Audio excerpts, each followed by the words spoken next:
새해 첫 주일이었던 지난 주일, 하나님께서는 우리가 이 땅에 살아야 할 목적과 그 목적을 이루기 위한 훈련 방법에 대해 말씀하셨습니다. 우리 한 글자로 보면 이렇게 되어 있었죠. 우리의 목적은 말씀으로 살기. 말씀은 곧 예수. 예수로 살기. 그리고 그렇게 살아갈 방법은 경건 훈련을 하는 것이다. 경건도 즉 예수다. 이렇게 얘기를 했었죠. 그래서 예수 훈련, 경건 훈련. 예수처럼 살면서 하나님 나라를 이 땅에 세우는 것이 우리의 목적이고 그 목적을 이루기 위해 예수 훈련, 경건 훈련을 게을리하지 말라 이렇게 말씀하셨습니다. 오늘 집사님께서도 그 내용에 관해서 기도를 해주셔서 감사합니다. 그래서 오늘부터 8주 동안은 경건 훈련의 방법에 대해서, 경건 훈련 방법에 대해서 좀 더 구체적으로 말씀을 나누고자 합니다. 신약 성경에는 예수님의 가르침이 참 많이 나오죠. 그 첫 번째 가르침이 오늘 우리가 함께 읽었던 마태복음 5장부터 7장까지 소개되고 있는 산상수훈입니다. 예수님께서 공생애를 시작하시고 나서 처음으로 가르치신 말씀. 산상수훈이라고 하죠. 우리 산상수훈. 지금 한자로 이렇게 보면 산 위에서 가르치신 교훈이다. 그래서 산상수훈입니다. 그 예수님의 첫 설교라 그랬잖아요. 첫 설교. 설교자에게 첫 설교는 정말 참 큰 의미가 있습니다. 누구라도 그 첫 설교에서 가장 중요한 핵심을 넣어서 얘기하게 돼 있어요. 첫 설교라면. 그래서 저도 지안교회 개척 감사 예배 때 우리 지안, 평안에 이르다. 어떻게 하면 사람이 평안에 이를 수 있는지 그 내용에 대해서 설교했던 기억이 납니다. 그럼 예수님은 무엇을 가장 중요하게 생각하시고 첫 설교를 하셨을까? 이렇게 생각하게 되죠. 예수님이 가장 중요하게 생각하신 건 뭐였을까? 그래서 예수님의 첫 설교 내용을 살펴보면 그냥 단 한 가지 이겁니다. 사람이 예수로 살 수 있는 방법. 우리가 지난주에 얘기했던 이거죠. 사람이 예수로 살 수 있는 방법. 예수님이 이 땅에 사람으로 오신 목적이 바로 그거기 때문에요. 사람으로 사시면서 사람에게 보여주신 거거든요. 사람이 어떻게 하면 하나님처럼 살게 되는지. 그래서 예수님이 오신 목적이 그것이기 때문에 첫 설교도 그것에 관해서 말씀하신 것이 바로 산상수훈이다. 이런 뜻입니다. 그래서 디모데전서 지난주에도 우리가 디모데전서 3장 16절에서 뭐라 그랬냐면 이 사람이 하나님처럼 사는 방법이 너무나 크다. 그 경건의 비밀이 너무나 크다. 이렇게 얘기했잖아요. 내가 예수가 된다고? 내가 하나님처럼 살 수 있다고? 이 비밀이 너무 큰 거예요. 그래서 바울이 이 경건의 비밀이 너무나 크다 이렇게 얘기를 했었어요. 예수님은 이 비밀, 이 너무나도 큰 비밀을 지금 오늘부터 이제 8주 동안 8가지 복으로 말씀하시는 그 경건의 비밀을 하나하나 쪼개서 8가지 복으로 말씀하셔요. 그래서 그걸 우리가 흔히 팔복이다 이렇게 얘기하죠. 팔복. 새해가 되면 우리가 이제 흔히 사람들에게 인사하는 인사가 그거잖아요. 새해 복 많이 받으세요. 새해 복 많이 받으세요. 오늘 말씀을 통해서 우리 성도들이 받아야 할 진정한 복이 무엇인지 바로 깨닫는 시간이 되시기를 소망합니다. 먼저 제가 오늘 본문을 두 곳으로 잡았는데요. 두 곳으로 잡은 이야기부터 하겠습니다. 그 이유가 무엇인지. 산상수훈의 구조를 보면 예수님은 설교의 서두에서 8가지 복에 대해서 말씀하시죠. 오늘 3절부터 시작해서 8가지 복 쭉 얘기를 하세요. 그런데 한 가지 복에 대해 말씀하시고 나서는 전혀 그에 관해서 설명이 없어요. 예를 들어서 오늘 본문을 먼저 이거죠. 3절. 심령이 가난한 자는 복이 있나니 천국이 그들의 것이다. 이렇게 말씀하셨다면 당연히 심령이 가난하다는 뜻이 무엇인지를 설명해 주셔야죠. 그렇죠? 그리고 왜 천국이 그들의 것인지 또 말씀을 해 주셔야지. 그래야 설교가 되잖아요. 그래야. 그런데 그렇게 하지 않으셨어요. 이 다음에 그냥 바로 다음 복이 나오죠. 다음 복이. 애통하는 자는 복이 있나니 그들이 위로를 받을 것이다. 그럼 이것도 마찬가지죠. 뭘 애통해야 된다는 얘기인지, 뭘 애통해야 된다는 건지, 그리고 왜 그들이 복이 있고 위로를 받을 것이라는 것인지 말씀이 전혀 없어요. 바로 또 이렇게 넘어가거든요. 온유한 자. 근데 온유한 자는 복이 있나니 그들이 땅을 기업으로 받을 거래. 아, 그러면 생각해 볼까요? 우리 이 세상에 사는 온유한 자들은 다 땅 부자예요? 이 세상에 온유한 성격을 가진 사람이 얼마나 많습니까? 정말 온유한 사람들. 그들은 다 땅 부자냐고. 이게 도대체 무슨 뜻인지 얘기를 해 주셔야 될 거 아니에요. 무슨 뜻인지. 근데 얘기가 없어요. 아무 말씀도 없으셔. 그래서 어떤 설교자가 이렇게만 얘기한다면 이 설교를 이해할 청중은 단 하나도 없다는 거예요. 오늘 첫 번째 본문에서 이 심령이 가난한 자는 복이 있나니 천국에 그들일 것이다.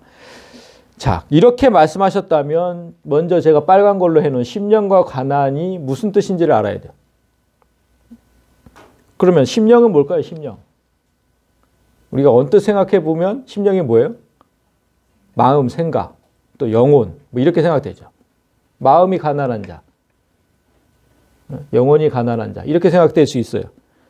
그런데 성경에서 이 영혼을 우리가 그때 배웠는데 항상 두 가지로 얘기를 하죠. 영혼이 헬라어로 두 가지였어요. 뭐 히브리어, 구약 히브리어도 마찬가지고 헬라어로도 마찬가지. 두 가지였어. 두 가지 영혼. 혹시 헬라어 영혼 기억나세요? 푸뉴마. 오케이. 그다음 또 하나. 푸시케. 아, 이제는 바로바로 나오시네. 자, 푸뉴마와 푸시케예요. 일단 푸뉴마를 보시면 바람이라는 뜻이 제일 1일 뜻이죠. 제일 1의 뜻. 바람, 호흡. 그래서 하나님께서 바람을 후 불어넣으셔서 사람에게 불어넣어 주셨잖아요. 그 바람, 호흡. 우리가 호흡하는 것도 똑같아요. 근데 아무튼 뒤에 보면 성령이라고 돼 있잖아요. 성령. 푸뉴마 그러면 저 단어만 딱 나오면 일반적으로 성령을 의미해요. 성령. 근데 바람, 호흡이라는 뜻이 있기 때문에 앞에 만약에 푸뉴마 앞에 아칸이란 뜻이 단어가 들어갔다. 그러면 악령이 돼요. 아칸이라는 형용사가 하나 붙으면 아칸 푸뉴마 그러면 악령인 거예요. 근데 아칸이 없고 그냥 푸뉴마만 딱 나왔다 그러면 그냥 일반적으로 성령인 거예요. 원래 영은 다 선했거든요. 그러니까 성령인 거예요. 이 푸뉴마는 그런 뜻이에요. 그럼 푸시케는 뭘까요? 푸시케는 그냥 영혼 이렇게 돼 있죠. 영혼, 목숨, 생명 이런 뜻이에요. 저 푸뉴마도 영혼이라는 뜻이 있고 푸시케도 영혼이라는 뜻이 있는 거예요. 그런데 두 단어의 차이가 뭐라 그랬습니까? 두 단어의 차이. 둘 다 영혼이라면 차이가 있을 거 아니에요. 뭐가 없는? 하나님의 영, 그걸 이제 푸뉴마라고 하고. 그러면 이건 뭘까요? 푸시케는. 네? 제가 차이점을 얘기를 했었는데 그거는 생각 안 나죠? 육체예요. 육체. 예. 자, 푸뉴마는 육체가 없는 영에게 육체가 없는 영. 그래서 일반적으로 하나님의 영을 푸뉴마라고 하고 천사들의 영을 푸뉴마라고 하죠. 육체가 없는, 우리처럼 육체가 없는. 그런데 푸시케는 육체가 있는. 그래서 사람이나 짐승. 이걸 푸시케라고 해요. 육체가 있느냐 없느냐 그 구분점. 이걸 잊어버리시면 안 돼요. 육체. 그럼 이렇게 분명히 다른 의미잖아요. 분명히 다른 의미인데 한글 성경은 이 두 단어를 그냥 똑같이 영혼이라고 번역을 해놨어요. 우리 한글 성경은 푸뉴마가 나와도 영혼으로 번역해놓고 푸시케가 나와도 영혼으로 똑같이 영혼이니까 그럴 수밖에 없다고 하는데 어쨌든 그렇게 번역해놨기 때문에 한글 성경만 보면 오늘 말씀의 정확한 뜻을 알 수가 없어요. 오늘 말씀 심령이 가난한 이거 심령이 가난한 자 여기서 심령이 푸뉴마인지 푸시케인지 모른다니까요. 그래서 원어로 보니까 오늘 본문의 영혼은 푸뉴마였어요. 푸뉴마. 이 푸뉴마였어요. 좋아. 그럼 원어로 보면 이제 푸뉴마가 나왔어요. 그러면 그걸 알면 뭐 합니까? 대체 그 영혼이 가난하다는 말이 무슨 뜻이냐고요. 영혼이 가난하다는 말. 여기 지금 영혼이 가난하다 그랬잖아요. 영혼이 가난하다. 푸뉴마인 줄 알겠는데 영혼이 가난하다는 게 무슨 뜻인지 모르겠잖아요. 근데 영혼이 가난하다는 말은 이 세상에 없어요. 무슨 영혼이 가난하다는 말이 어디 있어요? 도대체 무슨 뜻인지 모르겠습니다. 그래서 가난이라는 단어를 또 찾아봐야 돼요. 가난이라는 단어 또 찾아보니까 푸토코스, 극빈자, 산산이 부서진 자, 즉 파산자를 얘기합니다. 파산자. 그래서 오늘 설교 본문 제목이 이제 파산자의 복이죠. 파산자. 가진 것을 모두 잃고 하루아침에 거지가 된 상태를 뜻합니다. 그런데 이 단어의 특징이 있는데요. 그 특징이 뭐냐면 단지 가진 돈이 없어서 하루 벌어 하루 먹고 살아가는 그런 가난한 사람이 아닙니다. 이 단어는. 단지 가난한 사람을 뜻하는 단어는 이거예요. 페네스. 그러니까 상대적으로 누구보다 가난한 거. 내가 누구보다는 가난해. 돈이 없어서. 그 상대적으로 가난한 걸 페네스라고 해요. 근데 오늘 푸토코스, 오늘 단어는 억압받는 가난한 자예요. 억압받는 가난한 자. 즉 자신의 잘못으로 가난해진 게 아니라 내가 게을러서 뭐 그래서 가난해진 게 아니라 타인의 폭력과 불법적인 압력에 의해서 가난해진 거. 억압받는 남에 의해서 그렇게 가난해진 자. 그걸 푸토코스라고 해요. 무자비한 폭력과 압제 속에서 스스로 일어설 수 없는 상태. 하도 짓밟아 나가지고 스스로는 이제 더 이상 일어날 수가 없어요. 그냥 그러기 상태. 그래서 누군가의 도움 없이는 아무것도 할 수 없는 상태. 그 상태가 바로 푸토코스입니다. 그래서 구약에서 이 단어는 하나님께서 이런 자들을 보호하신다고 되어 있어요. 보호하신다. 그래서 그런 푸토코스 이런 자들은 오직 하나님을 신뢰할 수밖에 없고 하나님께 소망을 둘 수밖에 없다. 이렇게 구약에서 말씀을 하죠. 대표적으로 이제 이사야 41장 말씀을 제가 하나를 가지고 왔는데 가련하고 가난한 자가 물을 구하되 물이 없어서 갈증으로 그들의 혀가 마를 때에 여기서 가난한 자가 푸토코스입니다. 그렇게 그냥 억압받고 막 그래서 그냥 일어설 수 없는 그들을 나 여호와가 그들에게 응답하겠고 나 이스라엘의 하나님이 그들을 버리지 아니할 것이라. 그러니까 하나님께서는 게을러서 가난한 자는 책망하십니다. 분명히 성경을 보면 책망하세요. 그런 자들은. 그러나 억압을 받아서 가난하게 된 자들의 음성은 절대로 외면하지 않고 도우신다. 이렇게 되어 있어요. 이런 자들은 분명히 도우신다. 푸토코스는. 자, 그러면 일단 두 개의 열쇠가 우리에게 주어졌죠. 우리의 영혼이 누군가에게 무자비한 폭력을 당하고 압제를 당해서 모든 것을 잃고 하나님의 도움을 구하는 상태. 이것이 바로 심령이 가난한 자의 바른 해석입니다. 심령이 가난한 자. 그러면 여기서 보세요. 여기서 영혼이 제가 아까 푸뉴마라고 그랬잖아요. 푸뉴마. 푸뉴마라고 했는데 왜 푸뉴마일까를 이제 생각을 해봐야죠. 지금 저거는 이제 성령이라고 우리 이제 하나님의 영이라고 이제 우리가 특별히 생각을 해본다면 그럼 하나님의 영이 있는 사람이 왜 그렇게 맨날 부셔질까? 응? 이렇게 폭력을 당하고 막 압제를 당해서 왜 맨날 부서지고 망하고 왜 그럴 거를 생각을 해봐야죠. 그렇죠? 이 푸시케도 아니고 육체가 있는 이런 사람의 영혼이 그렇게 당한다 그러면 이해가 되겠는데 이거 하나님의 영이거든요. 하나님의 영이 당한다는 게 이해가 안 되잖아요. 왜 그럴까? 예수님께서 그 해답을 말씀해 주신 적이 있어요. 예수님이 성령이 임한 자들, 즉 성도는 이 세상에서는 분명하게 그런 폭력과 압제에 시달릴 것이다. 이렇게 얘기를 했어요. 너희가 세상에 속하였으면 세상이 사랑할 거야, 너희를. 너희가 이 세상에 속하였다면, 마귀에 속하였다면. 그 마귀는 너희를 사랑할 거야. 그렇지만 너희는 세상에 속한 자가 아니다. 마귀에 속한 자가 아니다. 도리어 내가 너희를 세상에서 택하였기 때문에 세상이, 마귀가 너희를 미워할 거야. 성령이 임한 자를 분명히 이 세상에서 폭력과 압제에 시달릴 거라고 얘기하신 거예요. 성령이 임한 자. 비록 이 땅에서는 성도가 이렇게 폭력을 당하고 파산한 상태로 살겠지만 천국은 그런 자의 것이라는 거예요. 천국은. 이 땅에서는 그렇게 살지만 장차 우리가 갈 그 나라, 천국은 반드시 그런 자의 것이다. 이렇게 천국은 반드시 그런 자의 것이다. 그렇다면 우리는 이제 늘 천국의 백성임을 확신하면서 살잖아요. 우리는. 그러면 이제 우리가 생각해 볼 게 뭐냐면 지금 우리가 그런 상태로 살고 있는지를 한번 생각해 봐야죠. 맨날 지금 여러분이 한번 생각해 보세요. 맨날 누군가에게 무자비하게 얻어 터지고 압제를 당해서 아무것도 할 수 없어서 그저 하나님의 도움만을 구하면서 살고 있는지. 그런 자가 천국을 갔는데요. 그런 자가. 그럼 나는 그렇게 살고 있는지 한번 생각을 해봐야죠. 만약에 아닌데요? 저는 정말 너무 평안하게 사는데요. 이런다면 이 말씀에 비춰보면 정말 아직 천국의 백성이 안 된 거예요. 그 사람은. 그렇지 않아요? 넌 너무 평안한데요. 이 세상에서. 아주 살기 좋은 세상이에요. 그러면 천국의 백성이 아닌 거예요.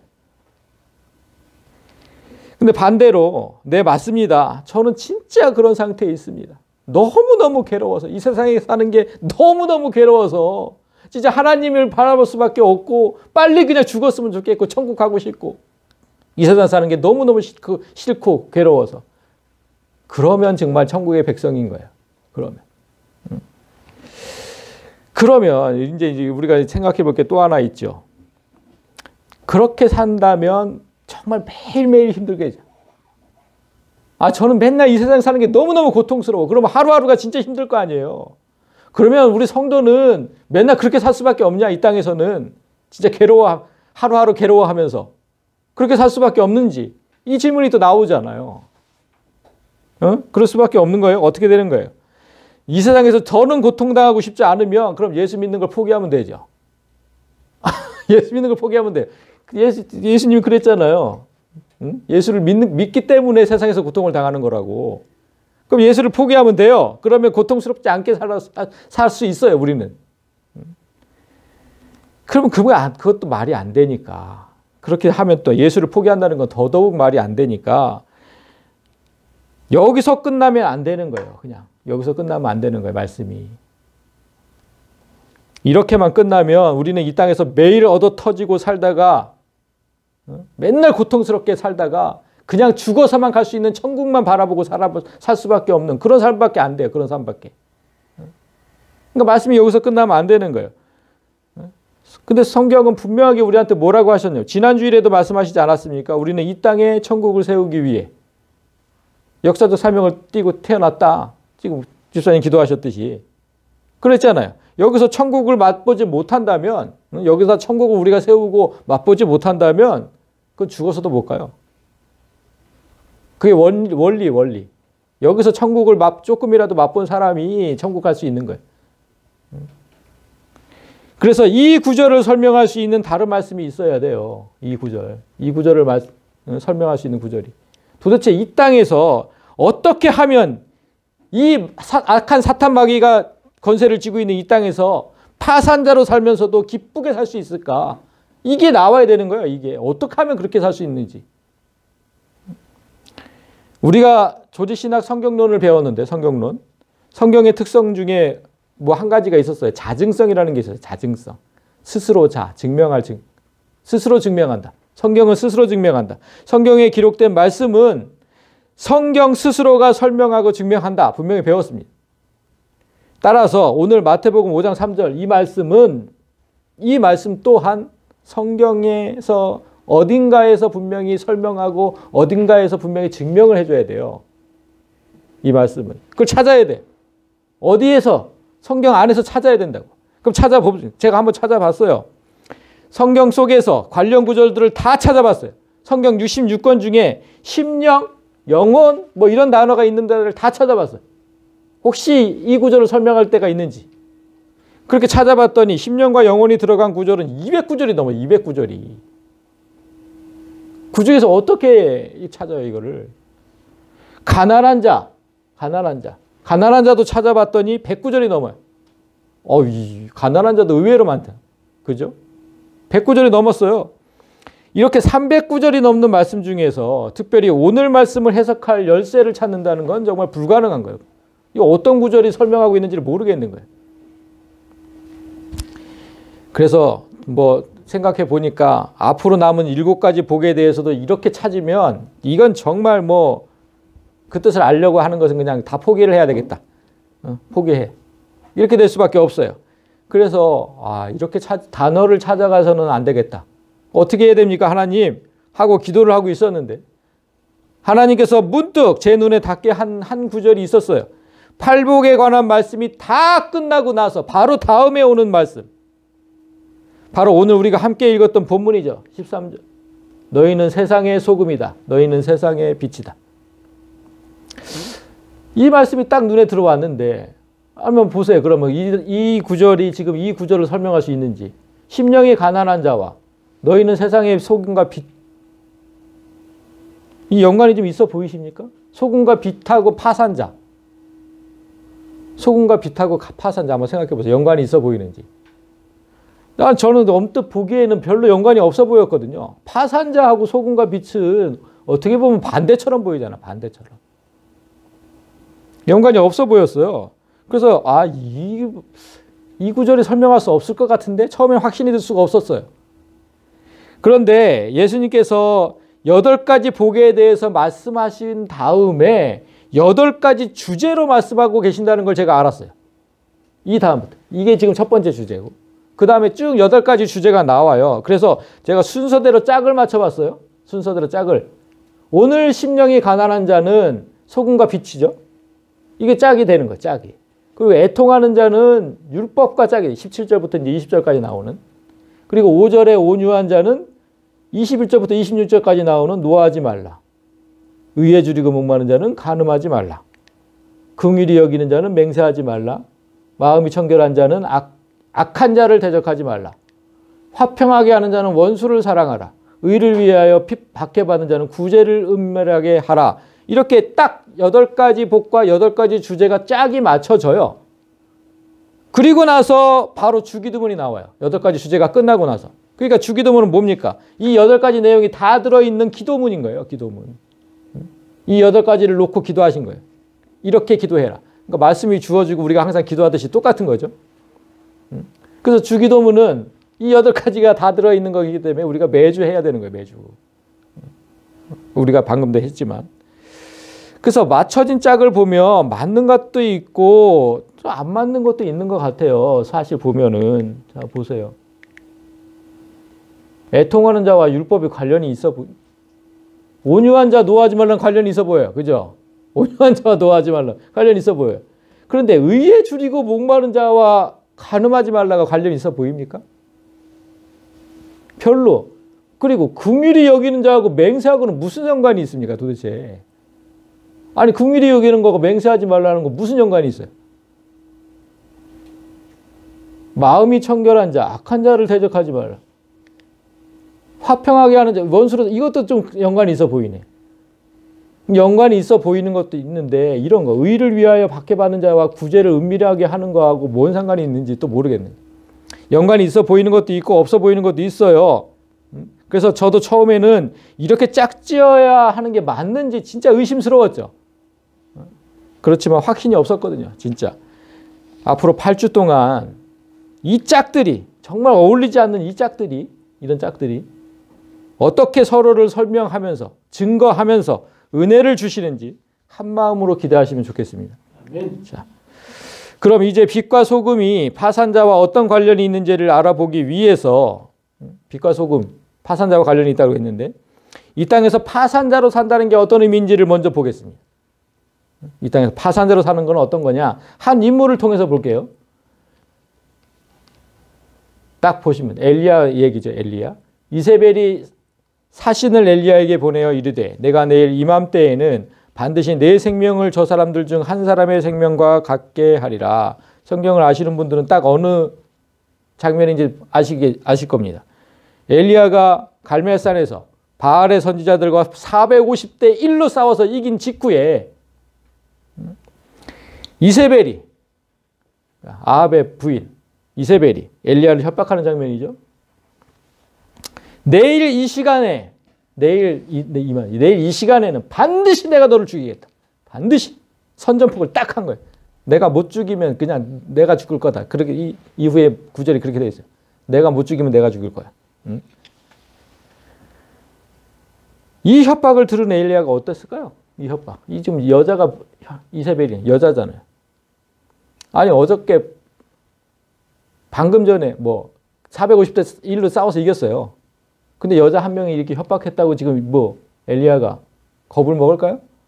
450대 1에서 싸워서 이겼다니까? 근데 뭐 여자 한 명을 무슨 겁을 내냐고요. 콧방귀도 안 꼈을 것 같아. 콧방귀도 네 맘대로 해라. 네 맘대로. 할 수 있으면 해봐라. 이랬을 것 같아. 그런데 정말 그렇게 생각하는 게 상식적인데 우리의 예상과는 전혀 다른 말을 하죠. 엘리야가 광야로 들어가 하루길쯤 가서 한 로뎀 나무 아래에 앉아서 자기가 죽기를 원하여. 죽여달라는 거예요. 그냥 하나님께. 이르되 여호와여 지금까지만 아주 넉넉합니다. 이제 충분합니다. 이제 내 생명을 거두어 주시옵소서. 이제 그냥 아주 죽여 주시옵소서. 예전에 저는 이 장면을 보면서 정말 이해가 안 됐어요. 정말 아무나 경험할 수 없는 그 경험을 했잖아요. 그 갈멜산에서. 얼마나 큰 경험을 했습니까? 무슨 그냥 물을 몇 드럼을 갖다 붓는데 거기에 불이 붙고 막 그냥. 그 450대 다 죽였잖아요. 그냥.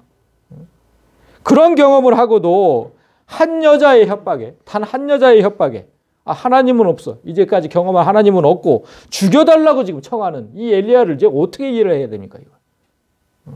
이거 어떻게 이해해야 됩니까? 바로 다음 날 이 말이 돼요? 콧방귀도 안 꼈어야 맞는 건데 이해가 되지 않았어요. 저도 정말 한심하다고 진짜 뭐 이런 놈이 다 있나요? 진짜 한심하다 이렇게 얘기했죠. 그런데 한심한 건 한심한 거고 왜 그랬을까가 진짜 궁금하지 않아요? 왜 이랬을까? 왜 엘리야는 왜 이래야 했을까? 바로 어저께. 그런 크신 능력을. 그게 진짜 궁금했거든요. 왜 이랬는지. 하나님의 도움으로 큰 승리를 경험한 바로 다음 날 왜 그렇게 겁을 먹고 떨었을까? 죽기를 소망을 했을까? 이렇게 궁금해하는 걸 기도하면 하나님께서 알려주신다니까요. 기도하면. 성경 읽다가 모르고 진짜 궁금하면 알게 해달라고 기도하세요. 그럼 알려주십니다. 자, 저도 이제 이거를 놓고 이제 기도를 했죠. 왜 이랬습니까? 엘리야는 도대체 성경을 이제 앞뒤를 다 읽어봤어요. 그러면 여기서 제가 한 가지 깨달은 게 있는데 언젠가 제가 말씀드린 게 있었어요. 이 메마는 아내 증후군 생각나십니까? 남편에게 허구한 날 죽도록 얻어터져요. 그런 아내가 있어요. 근데 그 폭력에서 벗어나도록 누군가 도와주려고 해요. 그러면 그 사람을 오히려 배척을 해요. 상관하지 말라고. 내 일이니까. 도와주는데. 안 맞도록 도와주려고 하는데 상관하지 말라 그래. 그 사람을 오히려 배척을 해. 남편을 떠나려고 하는 게 아니라. 네가 나를 도와주면 내가 남편한테 더 맞아. 이거거든요. 이게 메마는 아내 증후군이에요. 폭력이 오랫동안 지속이 되면 그때는 폭력에서 벗어나려고 노력하는 게 아니라 그 폭력이 더 강해지지 않기만을 바라는 상태가 돼요. 애굽에서 노예로 일하던 이스라엘 백성이 바로 그랬어요. 이스라엘 백성이 바로의 폭력 앞에서 보였던 그런 보였던 상태 두 가지 장면을 볼게요. 당신의 종들에게 짚을 주지 아니하고 그들이 우리에게 벽돌을 만들라 하나이다. 여태까지는 지푸라기를 주면서 벽돌을 만들려고 했는데 이제 그 지푸라기를 끊었어요. 누구 때문에 그랬어요? 모세 때문에 그랬잖아요. 모세 때문에. 모세가 가가지고 내 백성 데리고 갈 거라 이렇게 얘기하니까 바로가 이렇게 만든 거잖아요. 그러니까 이제 이스라엘 백성들이 짚을 주지 않고 우리에게 벽돌을 만들라 하나이다. 당신의 종들이 이렇게 매를 맞사오니 뭐 때문에 그래요? 뭐 때문에? 이는 당신의 백성의 우리 죄 때문이래. 우리 죄 때문에. 이렇게 얘기하잖아요. 무슨 죄가 있었어? 이스라엘 백성은 아무 죄도 그냥 없었지. 그냥 모세가 가서 얘기를 했더니 바로가 그냥 이렇게 지금 폭력을 가하는 건데 자기 죄 때문이네. 자기 죄 때문에. 그들의 죄 때문인데 아닌데도 엘리야가 맞는 이유도 엘리야의 죄 때문이 아니었죠. 똑같아요. 두 번째 장면을 볼까요? 모세가 이와 같이 이스라엘 자손에게 전하나 그들이 마음의 상함과 가혹한 노역으로 말미암아 모세의 말을 듣지 아니하였더라. 계속되는 폭력에 마음이 상해서 더는 하나님의 말씀을 듣지 않으려고 해요. 모세의 말을 듣지 않았다는 건 하나님 말씀을 안 듣는 거잖아요. 모세는 항상 하나님 말씀을 전했으니까.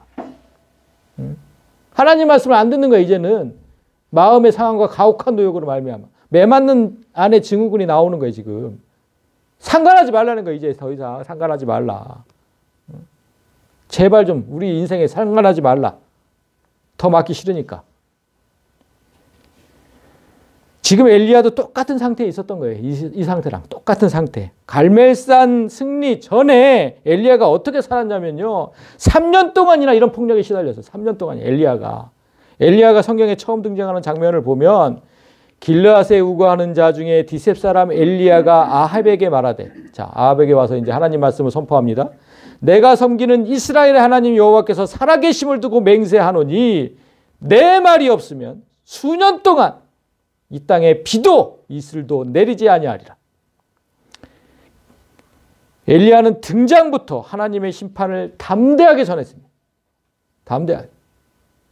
그 다음에 1절인데 2절이 어떻게 됐을까요? 2절에.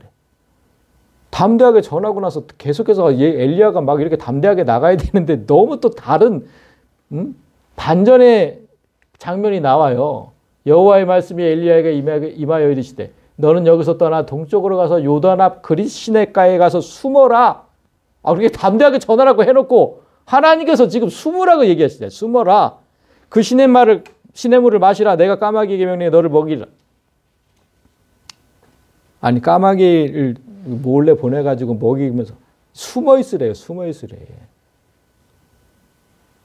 아니 뭐 하나님 왜 이러시는 거예요? 가서 그럼 전하라고 하지나 말든지. 전하라고 해놓고 왜 숨어야 되냐고 도대체. 나 이거 보면서도 진짜 제가 막 그냥 뭐 담대하게 전해놓고 숨으라 그러면 저 진짜 불만일 것 같거든요. 안 그래요? 내가 3년 동안 숨어 있으라 그러면 진짜 불만일 것 같아요. 근데 이렇게 하셨어요. 하나님께서 직접 그럼 이렇게 숨어 지낸 세월이 무려 3년이거든요. 3년. 숨어 지내본 사람만이 그 고통이 얼마나 큰지 알아요. 저는 무려 10년을 숨어 지냈는데. 10년을. 그 고통이 얼마나 큰지 알아요. 엘리야는 그렇게 오랜 시간 세상의 폭력에 가슴 졸이며 살았어요. 그러니까 3년 동안 엘리야를 찾아다니려고 얼마나 그 아합 왕이 그 숨어 지낸 사람이 진짜 고통스럽게 사는 거죠. 그런데 지금 그 폭력이 다시 시작된 거잖아요. 반드시 내가 너를 죽이겠다. 다시 시작된 거예요. 지금 그 폭력이. 자연이 움츠러들 수밖에 없어요. 자연이. 엘리야에게 이 협박은 강력한 트라우마였던 거예요. 3년 동안 그렇게 살았기 때문에 그 협박이 다시 올 때 그 트라우마가 다시 살아나는 거예요. 이렇게 공포의 트라우마가 발동하면 누구의 말도 듣지 않아요. 그냥 죽여달라는 거예요. 하나님. 그냥 죽여주세요. 이거 그냥 병이 도진 거죠. 병이. 그 공포의 병. 이스라엘 백성이 애굽의 폭력에서 벗어나는 걸 포기했던 이유하고 엘리야가 이세벨의 폭력에서 벗어나는 걸 포기했던 이유가 똑같은 거예요. 오랫동안 지속된 거예요. 폭력이. 오랫동안. 대항하면 할수록 더 많은 폭력과 고통이 가해진다는 걸 아는 거예요. 그래서 포기하는 거예요. 그냥. 그 폭력에서 벗어나는 거예요. 이런 상태가 바로 영혼의 파산 상태입니다. 영혼의 파산. 너무너무 맞아가지고. 이제는 아무것도 할 수 없어. 다 하기 싫어 이제. 그냥 하나님의 도우심만을 구할 수밖에 없는. 그 영혼의 파산 상태. 예수님은 이 상태에 이르러야 비로소 너희가 천국의 백성이 될 수 있다고 하신 거거든요. 우리가 그 상태에 있는지 한번 돌아봐야 된다니까. 이 세상에서는 진짜 더 이상 아무것도 하기 싫어. 그러나 아까 말씀드렸듯이 그 파산 상태에 그냥 머무르라고 한다면 견딜 수 있는 사람이 없어요. 하루하루 고통스러운 삶을 어떻게 살아요? 무슨 성도의 삶이 그러냐고. 그래서 그 상태에서 벗어날 길을 알려주시는 거예요. 분명한 건 그 길은 파산한 사람만이 갈 수 있다는 거예요. 그렇죠? 조건이 파산한 사람이에요. 파산한 사람. 영원히 파산한 사람. 그 사람만이 지금 이렇게 살아갈 수 있다는 거예요. 방법을 가르쳐 주신 거예요. 방법이. 이거 말씀 전에 분명히 파산하셔야 됩니다. 너희는 세상의 소금이라. 너희는 세상의 빛이라. 예수님은 먼저 너희가 세상에 있다는 걸 명심해. 제가 파란 걸로 해놨잖아요. 그래서 너희가 세상에 있다는 걸 명심해라. 이 땅, 이 악한 사탄마귀가 거세지고 있는 이 땅에 있다는 걸 명심해라. 그 땅에서 너희는 소금이고 그 땅에서 너희는 빛이다. 이 세상. 폭력과 압제를 당하는 곳에 너희가 살고 있다는 거죠. 그러나 그곳에서 평안을 누리는 방법을 알려줄 텐데 자, 소금과 빛으로 살라는 거예요. 소금과 빛으로 살라. 그런데 어떻게 이게 평안을 누리는 방법입니까? 소금과 빛으로 사는 게 그게 무슨 평안을 누리는 방법입니까? 여기서 중요한 건 뭐냐면요. 소금과 빛이 되라는 게 아니에요. 소금이다 그랬잖아요. 빛이다. 소금이 되라, 빛이 되라가 아니라 이미 그렇다. 이미 우리는 이미 소금과 빛이라는 거죠. 역사적 사명을 띠고 소금과 빛으로 온 거예요. 그냥 우리는 이미. 이제 그만 정신 차리고 소금과 빛으로 이미 왔으니까 정신 차리고 네 진짜 모습을 똑바로 보이라는 거예요. 소금이고 빛이야 너는. 정신 차려. 세상은 갈수록 어두워져 가죠. 갈수록 폭력적이 돼갑니다. 뉴스 보는 거에 무서울 정도로 얼마나 폭력적으로 변해가는지 모릅니다. 정말. 사람 죽이는 게 너무 쉽죠. 이제는. 폭력을 가하고 그것이 뭐 육체적 폭력이든 성폭력이든 너무 뉴스 보는 게 무서울 정도로. 그러나 그 어둠은 빛을 이길 수 없고 세상은 갈수록 썩어가지만 그 썩는 것은 소금을 이길 수 없다는 거잖아요. 그 썩기 쉬운 생선 소금 안에 묻어나 봐요. 그게 썩는지. 안 썩거든요. 깜깜한 방 안에 스위치 한번 딱 키면 어둠이 없어지잖아요. 이길 수가 없어요. 어둠은 빛을 이길 수 없고 썩는 건 소금을 이길 수 없고 그래서 예수님이 이렇게 말씀하신 거예요. 너희는 세상의 소금이니 소금이 만일 그 맛을 잃으면 무엇으로 짜게 하리요? 후에는 아무 쓸데 없어. 다만 밖에 버려져 사람에게 밟힐 뿐이니라. 이 말씀을 보면서 우리가 이제까지 왜 그렇게 영적인 폭력을 당하며 살았는지 알 수 있어야 되는 거예요. 왜 우리가 여태까지 그렇게 당하고 살았는지. 우리는 이미 소금인데 그 기능을 하지 못하니까 밟혔대요. 소금인데 소금으로 이 땅에 왔는데 그 기능을 하지 못해서 사람에게 밟히고 살았대요. 이 세상의 사람에게. 이 세상에게.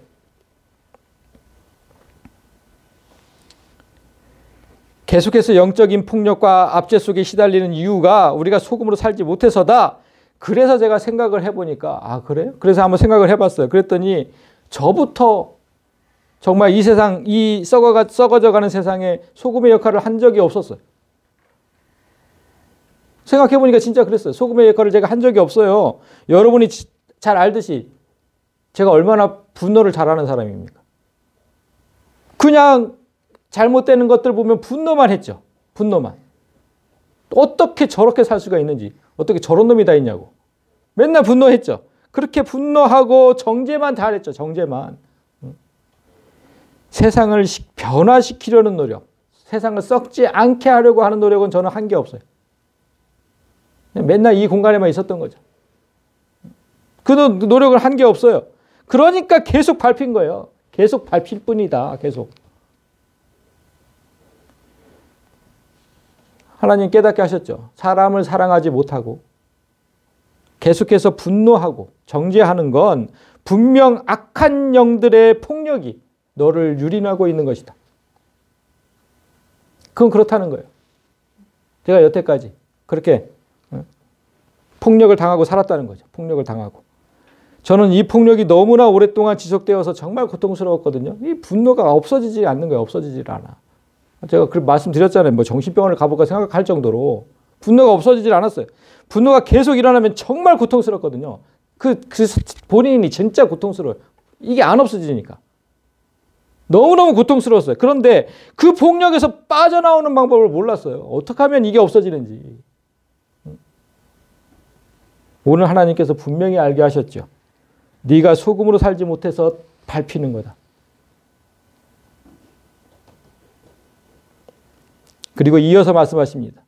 너희는 세상의 빛이다. 산 위에 있는 동네가 숨겨지지 못할 것이요. 예수님 당시나 지금이나 산 위에 있는 사람들은 똑같아요. 산 위에 있는 사람들. 늘 가난한 사람들이요. 산 위에 있는 동네. 만약에 너희가 세상의 빛이라면 그 동네가 숨어있지 못한다는 거예요. 숨어있지 못한다. 다 밝게 다 드러난다는 거죠. 밝게 다. 무슨 뜻입니까? 우리가 이 어두운 세상의 빛이었다면 마땅히 산 위에 있는 사람들을 비추며 살았어야 된다는 거예요. 그 가난한 자들. 그들이 사는 동네가 어둠 속에 묻혀 있도록 그냥 두었다면 우리는 한 번도 빛이었던 경우가 없었던 거예요. 생각해보니 정말 그렇죠. 그것도 생각해보니까 진짜 그래요. 아니 뭐 교회, 우리나라 교회 성도들이 무슨 뭐 600만, 700만, 1000만에서 많이 떨어졌는데 600만, 700만 된다고 해요. 그러면 성도들 중에 가난한 자들을 돕고 산동네 가서 봉사하는 사람이 몇이나 될까요? 몇이나 될까요? 한 번도 그들을 도운 적이 없는 사람이 대부분이죠. 우리도 그렇잖아요. 우리도. 그러니 성도들이 세상에 짓밟히는 거예요. 그러니 짓밟히는 거라고. 맨날 개독교 소리나 듣고 그러는 거라고. 짓밟힐 뿐이니라 짓밟힐. 여기서 끝이 아닙니다. 여기서 끝이 아니에요. 산 위에 있는 동네, 여기에서 이제 시선을 옮기라고 하시는데 어디로 시선을 옮기라고 하시냐면 사람이 등불을 켜서 말 아래에 두지 아니하고 등경 위에 두나니 이러므로 집 안으로 시선을 옮기라는 거예요. 이제 그 바깥 동네 말고 네 집 안에 그 사람들에게 네 식구들한테 시선을 좀 옮겨봐라. 집안 모든 사람에게 비친다. 등경 위에 두면. 이게 무슨 뜻입니까? 네 집안 사람들을 좀 봐라. 그들에게서 빛이 나는지 아니면 늘 어두운 표정으로 사는지 좀 보라는 겁니다. 여기서 가슴이 무너져 내려야 돼요. 우리는 여기서. 보인다는 것을 제가 예전에 설명한 적이 있어요. 보인다. 우리 눈에 뭔가가 보인다는 게 뭡니까? 우리 눈에 무언가 보인다는 것은 빛이 비친 대상이 그 빛을 반사해서 내 눈에 보이는 거라고 했어요. 자, 그림으로 볼까요? 태양이 이렇게 있어요. 우리 눈에 보인다는 그 원리가 이래요. 원리가. 우리 눈에 이 사과가 보여요. 이 보이는 이유가 뭐냐면 태양이 사과를 비춰요. 그러면 그 빛이 반사돼서 내 눈에 들어오는 거예요. 그러니까 태양이 빛이 없다면 우리 눈에는 아무것도 안 보이는 거예요. 그래서 깜깜한 밤에 아무것도 안 보이잖아요. 원리가 이런 거예요. 원리가 빛이 있어서 그 빛이 이 물체가 빛을 흡수를 하고 그걸 반사를 하는 걸 우리가 보고 이게 보는 원리가 이런 거예요. 그렇다면 여러분 눈에 보이는 가족의 얼굴이 환하지 않고 어둡다면 내가 빛이 아니었다는 거죠. 내가 빛이 아니었던 거예요. 이제까지. 그러니까 늘 어두운 거예요. 내 눈에 보이는 가족의 얼굴이. 내가 비춰주지 못해서 내 아내의 얼굴이, 내 남편의 얼굴이, 내 부모와 자녀의 얼굴이 다 어두운 거예요. 내가 비치지 못해서. 우리 집안 분위기가 어둡다면 내가 빛으로 살지 못한 결과예요. 내가 빛으로 살지 못해서. 성도 여러분, 이 세상에서 우리가 기쁘고 평안하게 살지 못하는 이유는 내가 먼저 빛과 소금으로 살지 못했기 때문이라고 말씀하시는 거예요, 지금. 그래서 기쁘고 평안하지 않은 거지. 남 탓을 해? 남 탓을? 지금 예수님 분명히 말씀하신 거예요. 이 사실을 똑바로 알았다면, 그래서 마지막 절에서 이렇게 얘기하시죠. 이같이 너희 빛이 사람 앞에 비치게 하여 그들로 너희 착한 행실을 보고 하늘에 계신 너희 아버지께 영광을 돌리게 하라. 우리가 빛으로 사는 방법은 우리가 착한 행실을 하는 거예요. 착한 행실. 그것이 산 위에 있는 동네 사람들에게든 우리 가족에게든 착한 행실. 어둠에 있던 사람들이 내가 행하는 착한 행실을 보고 아, 저 사람이 빛이구나. 아, 저 사람이 하나님의 사람이구나. 그걸 알아본다는 거잖아요. 그걸 알아본다. 그들로 너희 착한 너희 빛이 사람 앞에 비치게 해서. 응?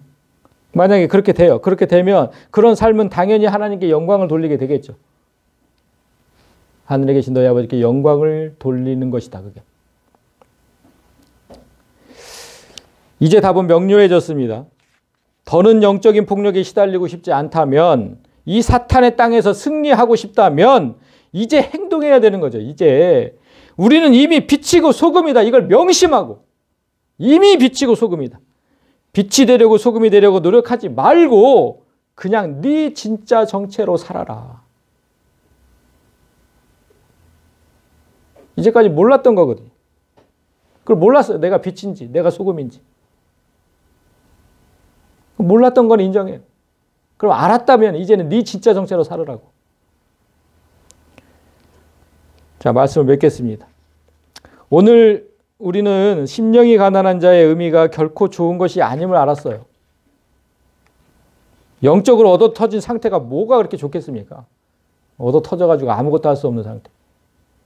별로 좋은 의미는 아니에요. 그러나 그 상태에 이르지 않고는 절대로 하나님을 찾지 않는다는 그 사실을 깨달아야 돼. 그렇지 않고는 하나님을 찾지 않아요. 평안한데 뭘 찾습니까? 아무것도 할 수 없어야 찾죠. 제발 좀 저 좀 도와달라고. 하나님께서 우리를 영적인 파산에 이르게 하신 이유가 바로 그거거든요. 도무지 행동하지 않는 우리를 때리시면서 이 세상에서 빛과 소금으로 살기 위한 채찍으로 사용하고 계시는 거예요. 자, 산상수훈의 8복 중 첫 번째 복에 대한 말씀을 한 줄로 요약하면 이렇습니다. 심령이 가난한 자, 천국이 그들의 것. 우리는 세상의 소금과 빛. 이걸 딱 보면 이제 뭔가 탁 개념이 잡히셔야 돼. 개념이. 연관이 있어 보여야 돼요. 연관이. 이거를 딱 한눈에 안 들어올 것 같아서 제가 좀 더 풀어서 갖고 왔습니다. 만약 네가 세상을 주관하는 영들에게 지속적인 폭력을 당하고 있다면 너는 내 사람이라는 증거다. 내 사람이니 당연히 천국은 너의 것이고 하늘의 모든 복도 너의 것이다. 만약 네가 그 세상의 폭력에서 벗어나고 싶다면, 이 세상에서 평안하게 살고 싶다면 너의 원래의 모습을 되찾으면 된다. 빛과 소금! 세상은 이미 빛과 소금인 존재에게는 절대로 폭력을 가할 수 없다. 이게 오늘 말씀의 핵심입니다. 당하고 싶지 않으면 빛과 소금으로 살면 돼요. 당하고 싶지 않으면. 저부터 뼈저리게 느꼈죠. 저부터. 아, 내가 먼저 소금이 돼야 되고 내가 먼저 빛이 돼야 되는구나. 그래야 내가 평안해지는구나. 그래야 내가 평안해지는구나. 오늘 예수님께서 8가지 복 중에 파산한 자의 복을 제일 먼저 말씀하셨잖아요. 그 이유가 있습니다. 심령이 가난해지지 않으면, 즉 내 영혼이 파산하지 않으면 이후에 7가지 복은 주어지지도 않아요. 영혼의 파산이 나머지 복까지 받을 수 있는 선결 조건이 됩니다. 이게 지금 8가지 복인데. 이거 쭉 보세요. 죽도록 얻어 터져서 내 영혼이 파산당했음을 인정하지 않으면 우리가 애통해 할까요? 얻어 터지지 않았는데 뭘 애통해요? 애통해 하지 않죠. 내가 시퍼렇게 살아있으면 절대로 온유해지지 않아요. 제가 온유하지 않잖아요. 내가 시퍼렇게 살아있어서. 내 안에 나로 가득 차 있으면 하나님을 목마르게 찾지도 않아요. 또한 내 안에 나로 가득한데, 내가 가득한데 남을 긍휼히 여기겠습니까? 마음이 순결해지겠습니까? 아무것도 되질 않아요. 내 자아가 그대로 있는 한 나는 아무도 화평하게 할 수 없고 의를 위하여 기꺼이 핍박을 받으려고 하지도 않을 겁니다. 그래서 나머지 모든 복을 받을 수 있는 조건과 자격이 바로 심령이 가난해지는 거예요. 그래서 제일 먼저 말씀하신 거예요. 제일 먼저. 저는 이 원리를 깨닫게 하신 하나님께 감사드리면서 이 시간 말씀을 듣는 모든 성도에게 부탁드립니다.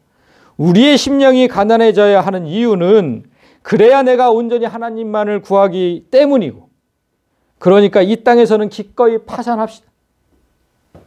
이 땅에서는 그냥 기꺼이 파산합시다. 하나님께서 나를 영적인 폭력에 두시는 이유는 너무나 완강해서 깨지지 않는 나의 자아가 그렇게 해야만 깨지기 때문에. 그러니까 좀 깨지자고요. 깨지고 파산하고, 그래서 하나님을 찾고, 그래서 빛과 소금으로 살고. 이 깨지는 훈련이 오늘 경건 훈련 중에 첫 번째 훈련이었습니다. 첫 번째 훈련. 세상의 법원이 물질적 파산을 선고하잖아요. 파산을 선고한다. 땅땅땅. 그와 똑같이 하나님께서 내 영혼이 완전히 파산했음을 선고하는 그날까지, 그래서 하나님의 도우심이 오는 그날까지 자신을 죽이는 일에만 역점을 두자는 거예요. 오늘 하나님의 사람으로 살아가는 경건 훈련의 첫 번째 종목을 보았습니다. 앞으로 남은 7가지 복은 어떤 훈련과 연관되어 있는지 기대하시면서 한 주간을 사시길 바랍니다. 하나님 말씀을 정말 기대하면서 그렇게 한 주간을 살아가시고 오늘 주신 말씀 따라 기꺼이 이 훈련에 동참하셔야 됩니다. 나를 죽이는 일, 빛과 소금으로 사는 일, 이 훈련에 동참하시고 그렇게 모두 예수로서 살아가는 한 해가 되시기를 진심으로 소망합니다.